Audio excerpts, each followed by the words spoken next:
I am a member of UltraRed, an international sound art collective founded 22 years ago. For many years, we embedded political messages within house music and musique concrète-inspired tracks. About 10 years ago, however, we felt we'd reached a horizon in our efforts to creatively represent politics and initiated a phase of work called the School of Echoes. We moved from organizing sound or composing to organizing listening. This work is predicated on the observation that political speech is seldom the pinnacle of political power. Rather, our research on and experiences in progressive social movements affirms that sincere and sustained iterative dialogue builds power.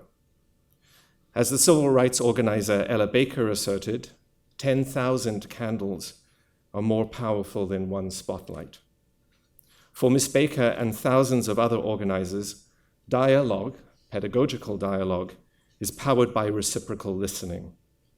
By asking, for example, what do we hear in our world that sounds like racial justice or the demise of white supremacy, and then listening together to the fullness of situated experience and collective knowledge, we start building a collective analysis true to our conditions of living.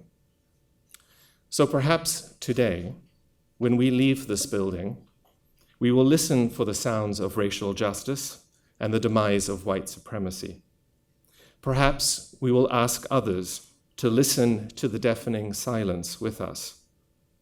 And maybe then we will begin discussing what world we must build if we are to hear such sounds. Thank you.